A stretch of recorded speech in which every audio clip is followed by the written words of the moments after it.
Hi everyone, Chris Schmedeke from Divorce Simplified, back for another one of my award-winning reviews of the Texas Standard Possession Order. Not really, that's a joke. So we are talking about the month of April in terms of the days that each party gets, the non-custodial parent or the custodial parent. It's not too exciting. However, this is the notice month. So this is the month where people must give notice for their summer possession and the custodial parent for their weekend possession inside of that extended summer possession. So we'll discuss that because that is pretty important stuff. Let's talk about the days of the visits first. As you'll see, the Thursday possessions are April 1st, 8th, 15th, 22nd, and 29th. Those are the Thursday possessions under the basic standard possession order. That is 6 to 8. Then we have the non-custodial parents' weekend visits, and there are 3 Fridays this month. So you have a first Friday, a third Friday, and a 5th Friday. So the non-custodial parent will get these 3 weekends rolling into May. All right. And then, of course, all the other times here in blue are designated to the custodial parent, and those are their times. Now, next, let's look at the deadline. So we have April 1st as the summer deadline. That is the deadline for the non-custodial parent to designate a custom extended possession, summer possession order.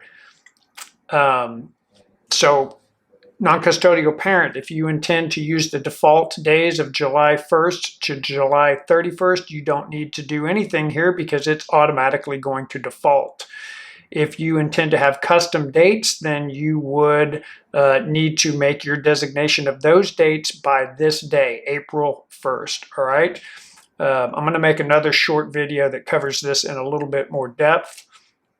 The weekend deadline is for the custodial parent.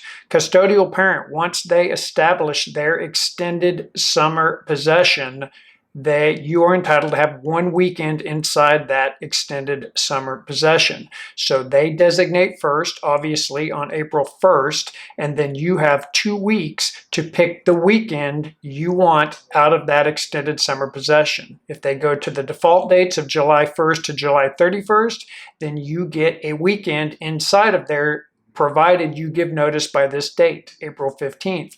If they pick custom dates, say 2 periods of 15 days, then pick one of those weekends inside those 2 periods of 15 days, give notice per this section here, and you will get that weekend.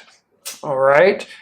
There's not much more to this. As I said, I'm going to make another short vlog on the actual provisions in the standard possession order that apply in this situation. So you may want to stay tuned for that. But in the interim, non-custodial parent, you have basically 3 days to get your notice out.